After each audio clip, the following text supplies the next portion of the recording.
So eto mga sangkay, marami sa atin ay hindi po talaga alam kung ano nga ba ang ginagawa ng pamahalaan ngayon dahil marami sa ating mga kababayan or let's say mga sangkay, mga sa side po ng mga DDS, hindi po nila tinitingnan kung ano po yung achievement ng pamahalaan kasi nagpo-focus po sila sa mga chismis. Ngayon hindi po chismis ang ilalatag natin. Ito po talaga yung nagawa ng pamahalaan natin ni PBBM. Gusto po natin malaman kung ano po ang ginagawa ng binoto natin, di ba? Ngayon, eto mga sangkay, magugulat kayo. Sa ano pa lamang po ito sa food security pa lang mga sangkay. Pag-usapan po natin. But anyway, bago tayo magsimula, paki-subscribe po muna yung ating YouTube channel. Ayan, tayo po ay 1.39 million subscribers na. Kung ikaw ay hindi po nakakapag-subscribe, makikita nyo po yung subscribe button. Sa ibaba ng video na to, i-click nyo lamang po yan, tapos i-click nyo yung bell at i-click nyo po yung all. Sa mga nanonood po sa Facebook, i-follow nyo po yung ating Facebook page. Alright? Ngayon ito mga sangkay, dediretso po tayo. Shoutout nga pala sa lahat ng mga solid sangkay na nanonood ngayon. Mag-comment po kayo sa ibaba ng hashtag solid sangkay kasama po ang inyong mga lugar. So ito po yung highlights, Actually, sa ano lang po ito, sa food security. Marami pa po dito mga sangkay, gaya po ng mga higanting proyekto, mga, ano ba tawag dyan, mga giant projects na hindi po natin makikita dito. Pero ito po ay malaking bagay sa atin mga sangkay kasi ito po yung part ng food security. Bali, may highlights din po mga sangkay tungkol po sa mga malalaking proyekto ng ating pamahalaan katulad ng mga tulay, mga kakalsadaan, airport, kung ano-ano pang mga proyekto ng ating pamahalaan mga sangkay na bahagi po ng part ng Marcos administration. But this time, dire-diretso po natin panuorin mga sangkay ano ang ginawa ng ating pamahalaan, lalong-lalo na po sa agriculture. Tingnan po natin, para po malaman po natin mga sangkay kasi hindi po natin maiintindihan, hindi po natin malalaman kung hindi po natin titingnan. Okay, dire-diretso po muna sa tayo magkomento. Nangunguna sa 8-point agenda ng administrasyon ni Pangulong Ferdinand R. Marcos Jr. ang food security sa pagsisikap na maabot ang target na walang Pilipinong magugutom. Alamin ang detalye sa ulat ni Noel Talakay.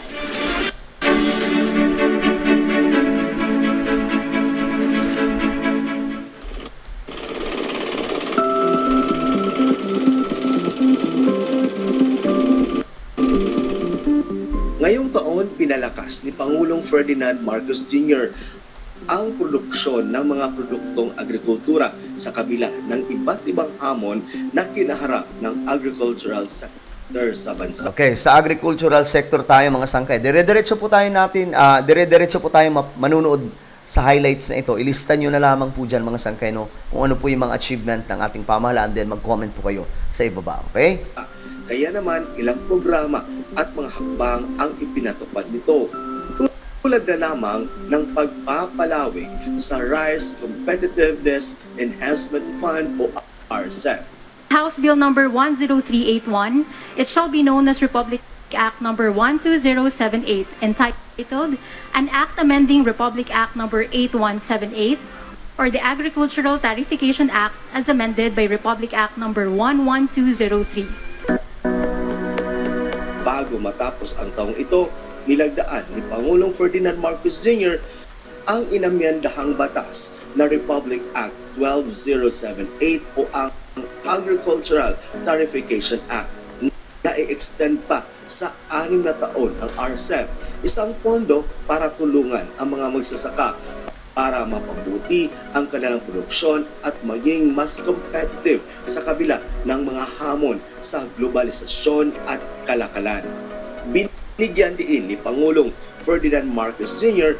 na ang mababawas sa post-harvest loss ng palay ay pwedeng pakinabangan ng halos 3.4 million Filipinos.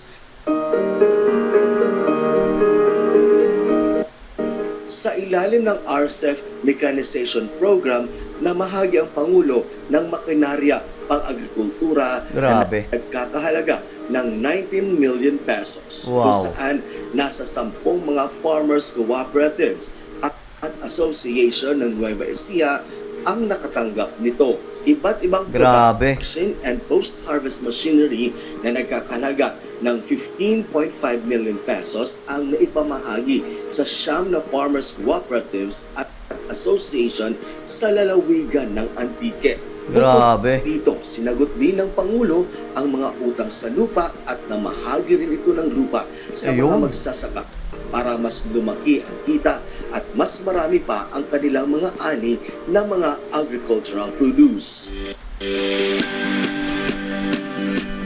Katunayan nitong Nobyembre na mahagi ang Pangulo ng mahigit 2,900 certificates of condonation Grabe. with release of mortgage at 34 na Certificate of Land Ownership Award para sa mahigit 2,000 mga magsasaka sa Pampanga.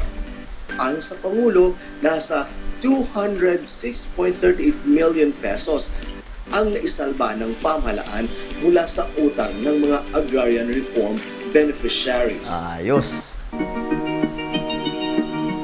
Isa rin sa mga naging hamon upang magkaroon ng marami at magandang ani ang mga magsasaka ay ang El Nino at mga bagyo. Kaya naman namahagi ang Pangulo ng tig 10,000 piso sa ilalim ng Presidential Assistance to Farmers, Fisherfolk and Families o PAF. Katunayan nitong buwan ng Disyembre, namahagi ng PAF ang Pangulo sa Albay at Camarines Sur kung saan aabot ito ng 100 million pesos na halaga at nasa 10,000 magsasaka at mangingisda ang nakinabang nito. At itong Setyembre lang, inilunsad ni Pangulong Ferdinand Marcos Jr. ang Agri-Puhunan Program at kita sa pamamagitan ng pagbibigay ng murang pondo, pinansyal na tulong at isang nakahandang merkado para sa kanilang ani. Para sa dry cropping season sa taong 2024 hanggang 2025, pupondohan nito ang 50,000 hektarya na lupa ng mga magsasaka at kooperatiba magsisimula sa mga nakatayong kooperatiba sa ilalim ng pambansang pamahalaan ng irigasyon sa mga sistemang irigasyon ng ilog ng Upper Pampanga, Magat River, Integrated Irrigation System at mga sistema ng NIA na nagserbisyo sa Cordillera Administrative Region o CAR.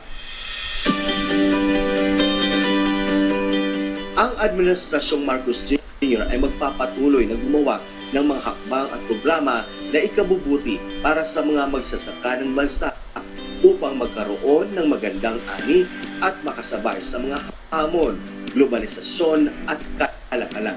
Sa bagong Pilipinas, ang agricultural sector ng bansa ay mahalaga para sa pag-unlad ng ating ekonomiya.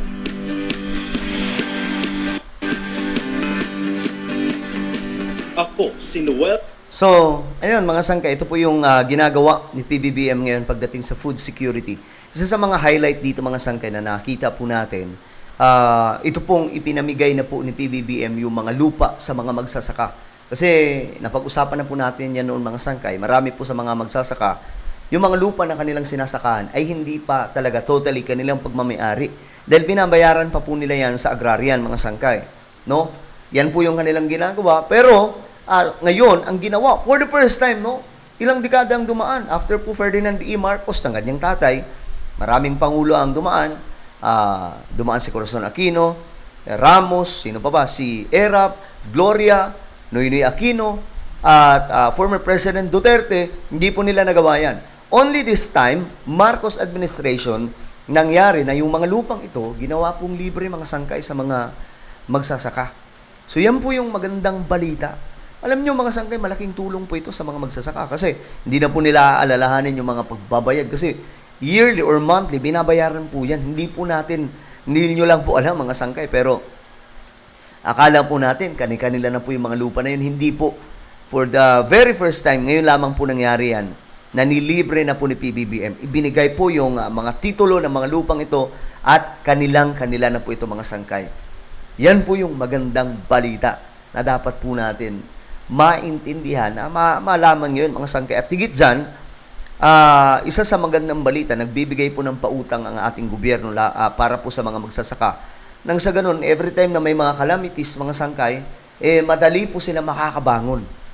Okay? At eto pa, tingnan nyo itong mga sangkay. Yung mga equipment ngayon na pinamimili ni PBBM, matitindi. Ito po yan mga sangkay, no? Pakita ko po sa inyo. Ayan.